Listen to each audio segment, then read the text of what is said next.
As a fan of horror movies myself, I think my favorite are the laughably bad horror movies, ones that you'd even question if they try to be scary at all or if they're just like a big troll movie. But today we're going to be going over some of the most unintentionally funny, sometimes cringe, and downright laughable horror movies to ever come out. I gotta say horror with quotation marks at this point, alright?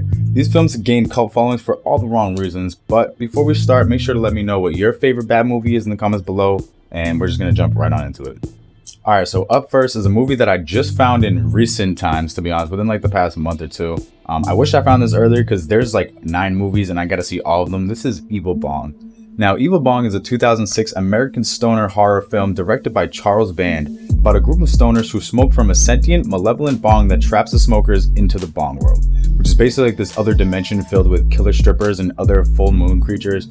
Super weird shit. So, the plot of this movie, basically, it starts off as a nerdy college student named Alistair McDowell moves in with a law school dropout named Larnell and his current roommates, the typical stoner surfer Bachman or Bach, and former baseball player Brett. When Larnell sees an ad for a large bong that the previous owner claims was possessed, he responds basically immediately, and they receive the bong and obviously they start smoking this thing, they're ripping this thing down, all except for Alistair because he's still a huge nerd. Alright, let's get that straight. He's literally the nerd character. They make it known within the first like 2 minutes of him being there. Everybody in his all his roommates are just kind of like roasting him, calling him like a virgin. I love it. It's so funny, to be honest. You see, these are the stupid movies I love. Alistair ends up meeting Brett's girlfriend Luan and her friend Janet, who basically Alistair immediately has a crush on. He wants Janet, and she's kind of cute. She kind of is feeling him because he's smart. She's smart too. You know what I mean? They're kind of in the same ball field with brain activity, I guess. You know, everybody else in the house is kind of just an idiot. So hey, whatever he can take. Basically, after they meet Janet later on that night, it shows Bachman going back, hitting the bong by himself again. He falls asleep on the couch, which then his soul is pulled out of his body and into the bong world, which takes the form of a hellish strip club.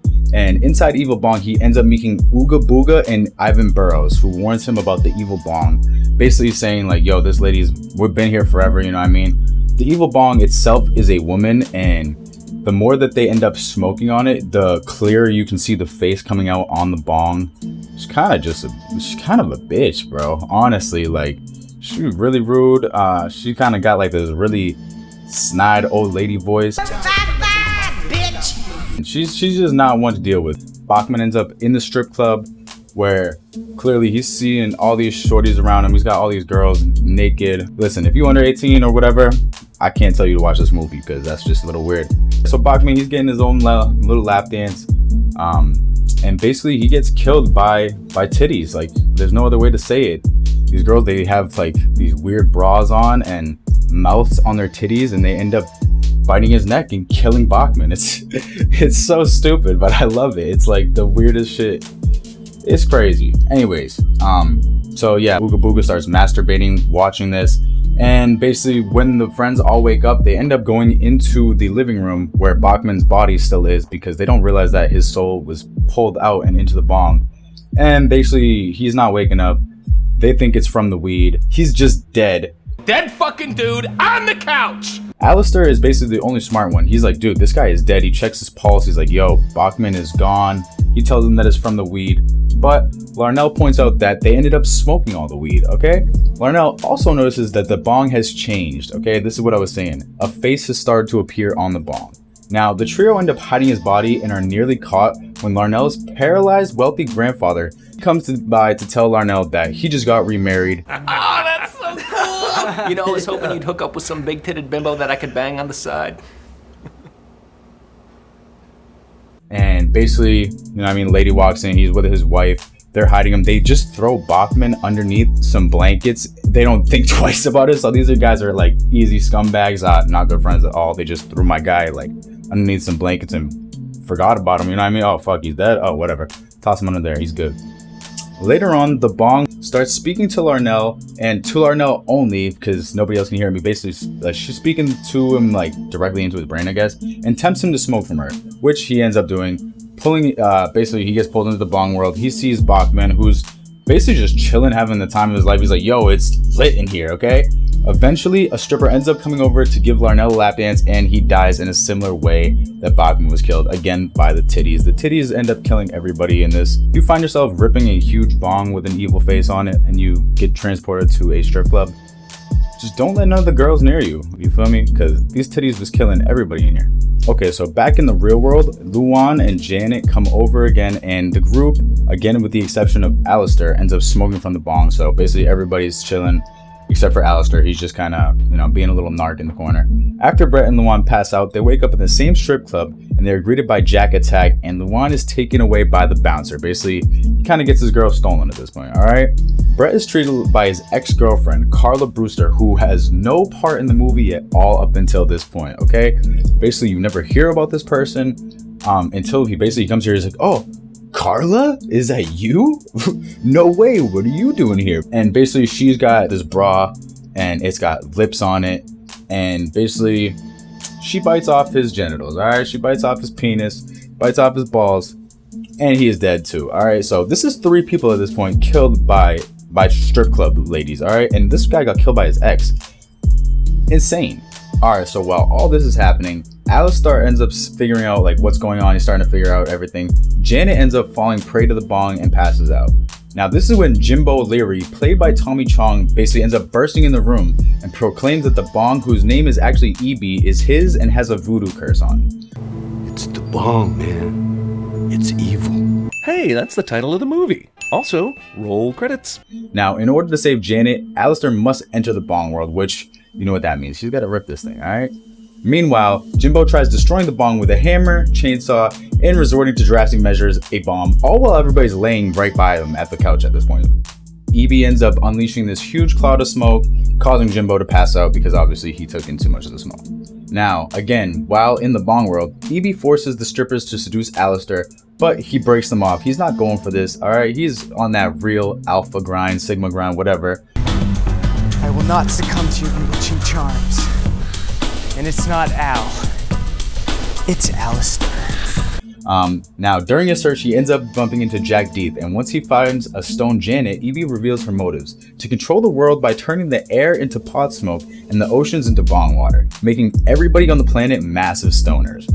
They take vitamins that Jimbo gave them to make them sober again, and Jimbo, who has just gotten sucked into the bong world, tells them to go ahead and escape while he takes care of Evie. Come with us. No. You guys get out of here. I got a little surprise for that little bitch. Jimbo ends up showing Evie the time bomb strapped to his chest like a straight up terrorist jihad thing, and he activates the bomb and blows up Evie. Now, after this, back in the real world, the gang reunites with their souls back and everybody's back to life. Basically, Bachman comes out from he's like, dude, why was I under all these blankets, bro? What happened? Like, yo, I took this huge bong rip, bro, and I've been asleep. Like, you know what I mean? Like, bro, it's so stupid. It's literally like, I can't even think of another movie that's this dumb, to be honest.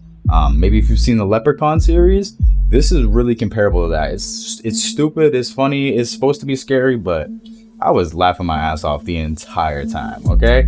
Now, Jimbo has apparently been killed along with the bong at this point, that's what you're thinking, which is now shattered into pieces. And the final scene shows that Jimbo is now the king of the bong world, alright? So he took over, he's loving the strip club, obviously, it's Tommy Chong. He's always gonna be smoking weed. He loves it there.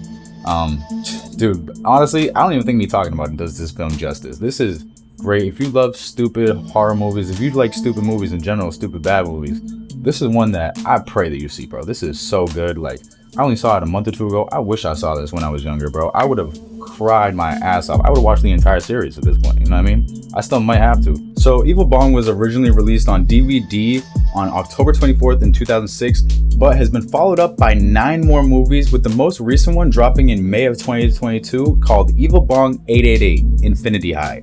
And like I said, dude, bro, I love this movie. In fact, a local place around me posted this up on Instagram. My boy, shout out my boy Seth, he told me about this. Bro, this is one of the hardest things I've ever seen in my life. You see this?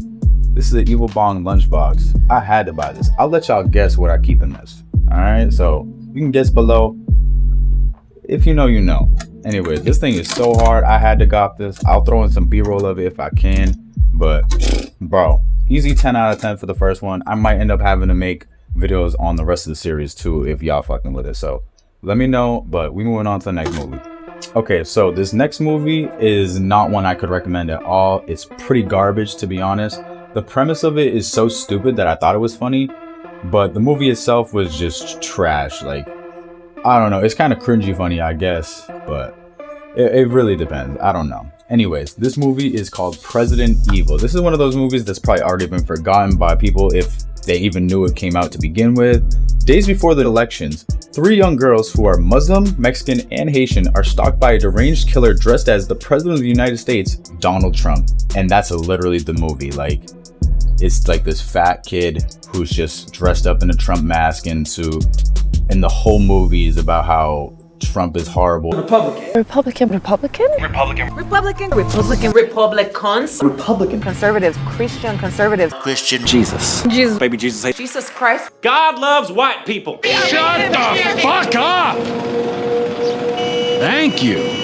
It's so garbage. Unless you're one of those people that just listen to that stuff and just love listening to how the president is garbage, Trump's garbage, whatever. I don't really give a fuck about politics at all to begin with, but bro, I just am sick of hearing about everything like that. Like, I don't care, bro. Keep it out of my movie, because like at least one joke here and there. Don't make the whole movie was about this. Like, garbage.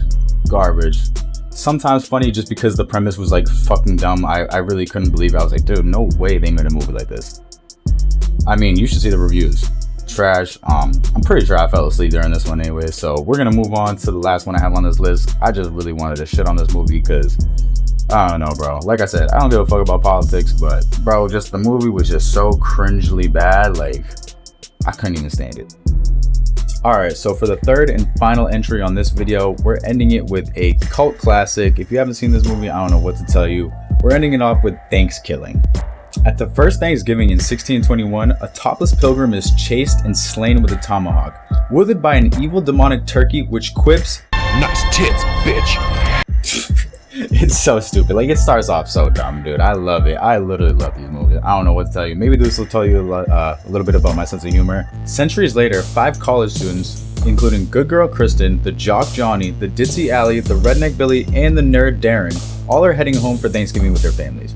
After Kristen calls her father, who's the local sheriff, God damn, Cheryl! That coffee tastes like shit! I want a fucking divorce. Alright, then.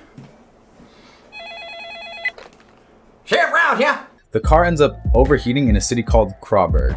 This ends up forcing the 5 of them out of the car and they have to camp for the night. Now, as they're ending up setting up the camp, Darren tells the settler-era folktale of Feathercloud, a Native American shaman who was dishonored by hedonistic pilgrim Chuck Langston, who ends up being one of Billy's ancestors. The outraged Featherclaw used necromancy to create Turkey, who is said to appear every 505 years to slaughter all Caucasians he encounters. Alright, so pretty fucked up, but hey, whatever. Anyways, alright, so while all that is happening, elsewhere, a dog owned by a hermit named Oscar ends up urinating on a miniature totem pole, desecrating it, and ends up releasing Turkey prematurely and ends up peeing on him as well. Alright, so obviously pissed off, Turkey kills the dog, prompting Oscar to swear vengeance as Turkey runs off and scares Kristen. Now, Kristen tells the others about her run-in with Turkey, but they laugh it off, basically thinking like, yo, dude, what the fuck is this? Until a baby rabbit, which appears to have been pecked to death, is thrown into their campfire. Alright, so pretty weird shit going on. The next day, Turkey flags down a vehicle, and when the driver sexually propositions him, Turkey responds by shooting the man in the head and hijacking his car on some straight up Franklin from GTA shit, like not playing at all, okay?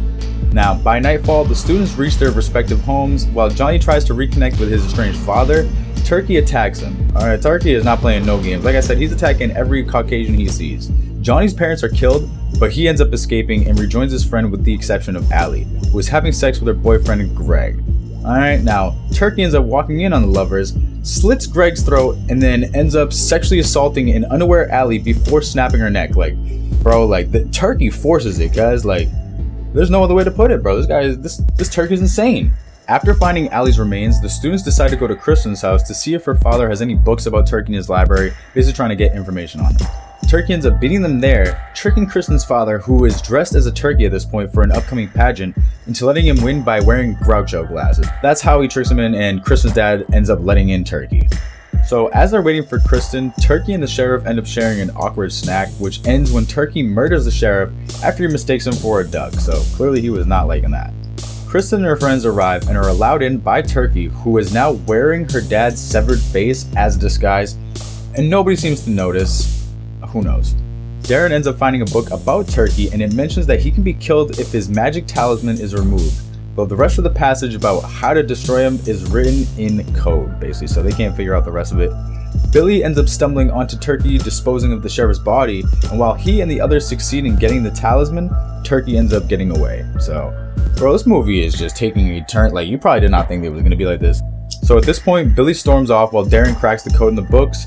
So, we need to burn him at the stake, and then we need to say a demonic prayer in unison, backwards.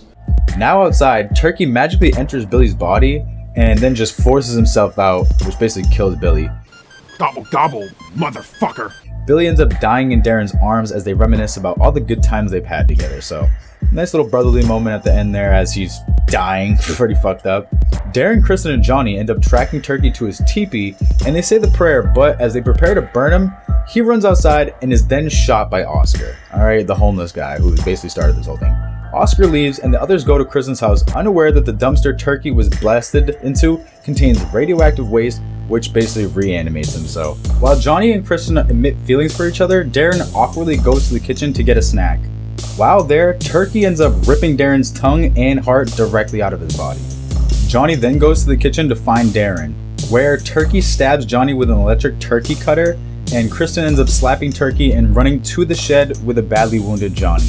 Now, Turkey at this point chases her, but Kristen ends up setting Turkey on fire with an aerosol flamethrower. You can think of it like a axe cannon and a lighter. And while he burns to death, Johnny dies from an electric carver stab, and Kristen grabs a pipe and knocks Turkey into a pile of wood, burning him and everything like that. Now, Oscar comes out, congratulates her as she eats Turkey's legs. Later, at the family's Thanksgiving dinner though, the cooked turkey comes to life and in Turkey's voice yells, Do I smell sequel? Beyond! It's pretty corny, not gonna lie, but as you can tell, they're trying to go for the sequel route. Now, when watching the movie, you might think that quality looks like shit and everything, and that's because Thanksgiving was filmed in Newark over the course of only 10 days in 2007, and with only a budget of $3,000, and it started as a student art project. And most of the budget was blown on a Craigslist actress named Wanda Lust, who played the voluptuous pilgrim basically that was murdered in the first scene. So that's where most of the $3,000 budget went. You can tell basically while watching the movie. The movie was so popular that in 2013, the sequel, Thanksgiving 3, in fact, they skipped the second one altogether. They actually kickstarted this movie with over $300,000 from thousands of donators all over the world. The film also had a musical adaptation titled Thanksgiving the Musical, and it was created by Jeff Thompson, Jordan Mann, and David Eck, and premiered in Seattle in 2013 and off-Broadway at the Producers Club as part of a festival of The Offensive in 2014, with an additional showing in 2017 at the Orlando Fringe Theater Festival. So, this movie spawned not only a sequel that skipped technically straight to the third movie, but also a musical. So, I don't know. Thanksgiving, let me know if you guys have seen this movie before. If not, I think you guys should check it out. It's kind of stupid, but like I said, that's kind of like my thing. I like stupid bad movies like that, you know? So, anyways, let me know if you guys want to see more of this, because I have a whole list of dumb shitty movies. Realistically, I'm gonna make the videos regardless, but I need you to let me know if you want it or not. So, and if you have any suggestions of shitty bad movies you think I should watch, let me know down below, because I'm willing to watch anything and everything at this point. Let me know, send them through, and I'll watch it. Like, subscribe, do all the YouTube stuff, and I'll catch y'all later. Peace. Stay safe, get laid.